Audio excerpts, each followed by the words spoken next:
It's 2019, and I have it all. I'm the CEO of a communications firm. I have 2 beautiful boys. Life is so good, and I can't see any of it. I'd been in more than a funk for a while now, and I just could not put my finger on what was wrong. I found myself just yearning and searching for something that I didn't know what, but it wasn't this. And so one day, I am getting ready for a meeting.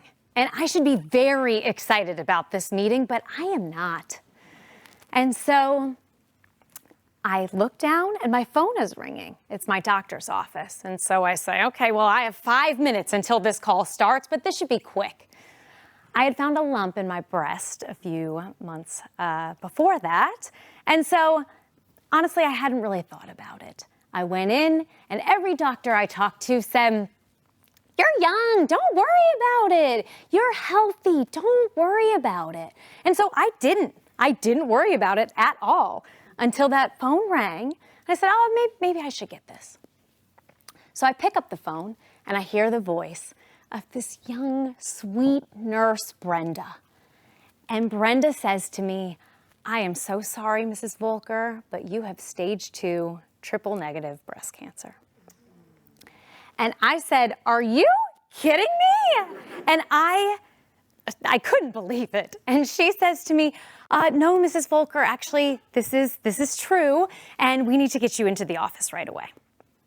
So I put that phone down because I had a call. So I ignored that little voice that said, "You might want to take a moment right now." And instead, I moved on and had that meeting. And I crushed it, by the way. And when it was done, I picked the phone up again, and I called my husband, Mike, and I could not hold it together any longer. And I told him that even though I was 36, even though I had no family history, and that we had 2 beautiful boys. I told you about those boys, Ryan and Carter. They were 4 and 6 at the time. And even though I worked out all the time, and I ate kale, damn it. I did not have time for this, and I still had breast cancer. And so the next 5 months I spent doing chemotherapy, I had radiation, I had surgery, and I was declared cancer-free. Yay! And 10 days later, the world shuts down for a global pandemic. And 2 years after that, I'm diagnosed with a second breast cancer in the same breast. And I'm one of the lucky ones. It is not lost on me that I get to stand here tonight in front of all of you in pink in October during Breast Cancer Awareness Month. And I am once again, thank goodness, cancer-free again, which is the best news I could ever ask for.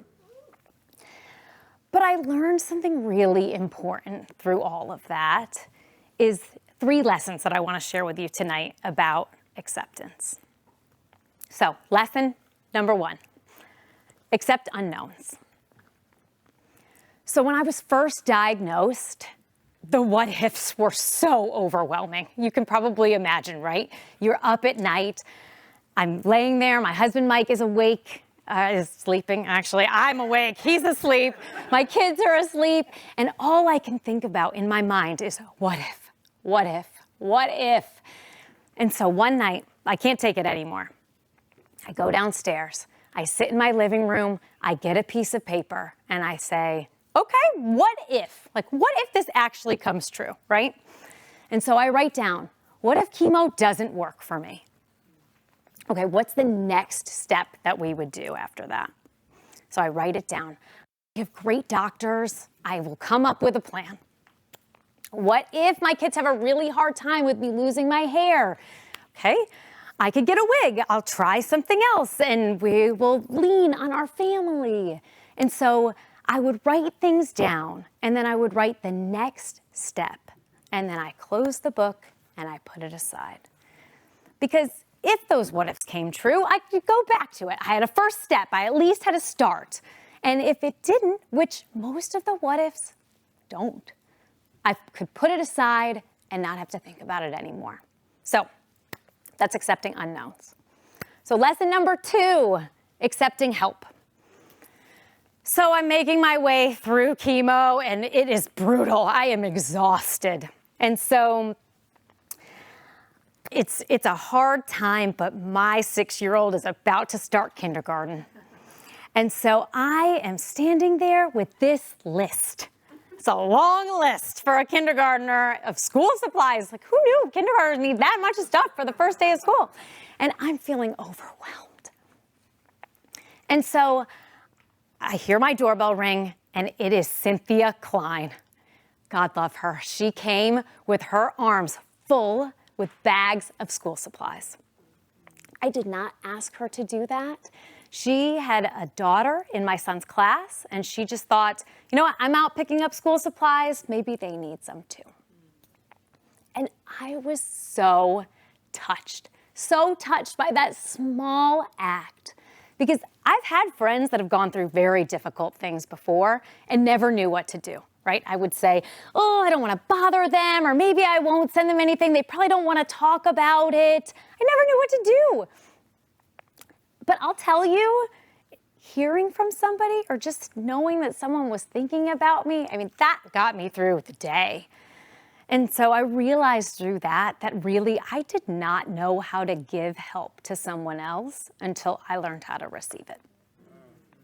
So that was number 2, accepting help.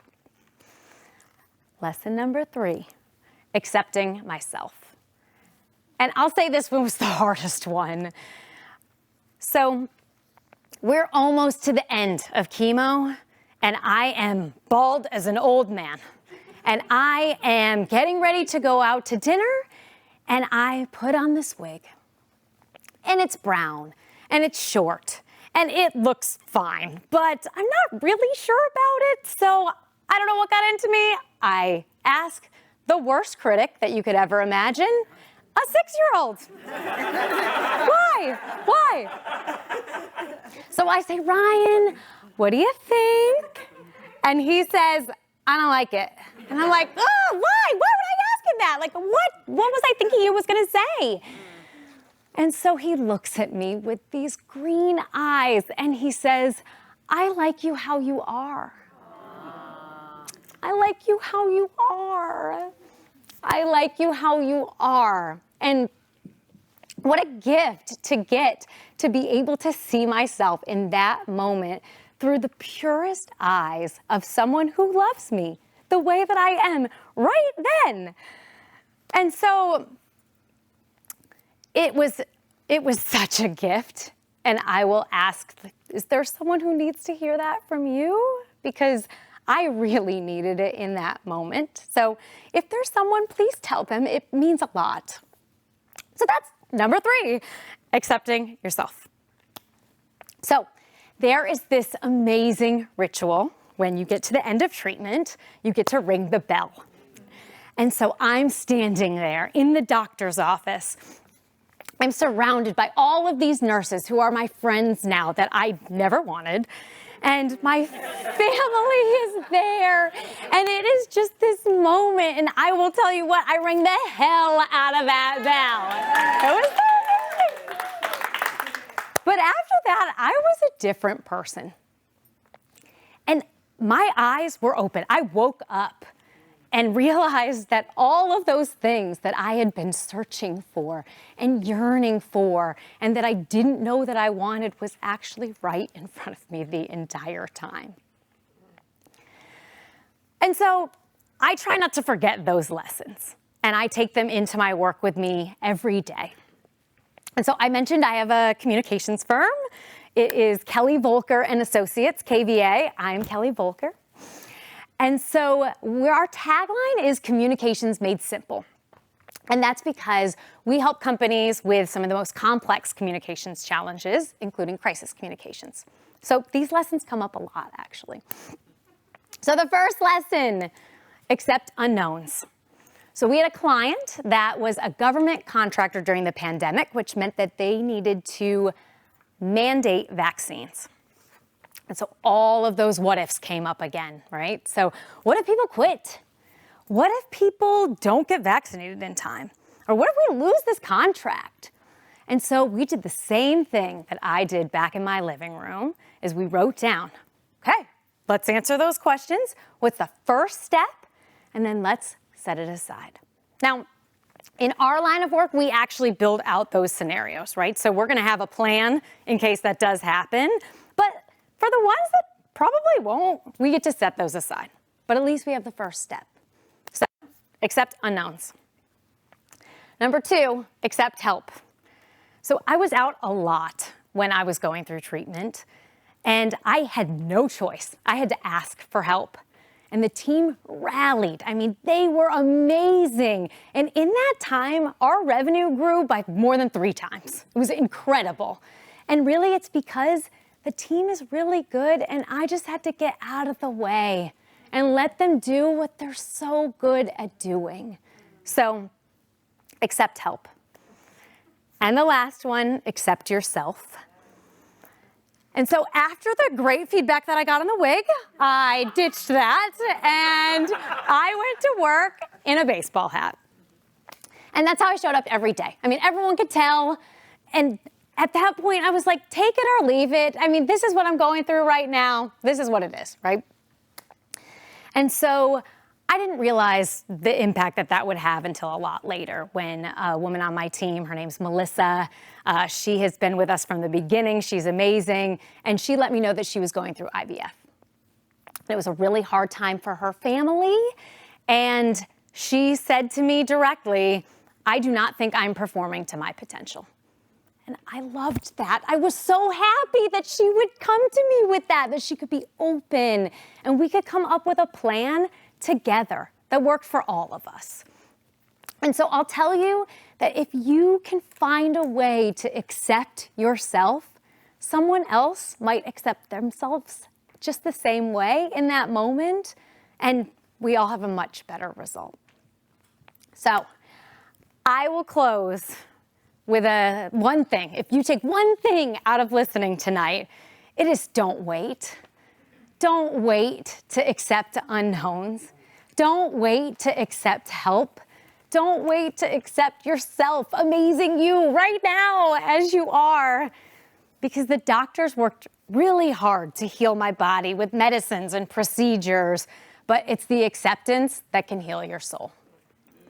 Thank you.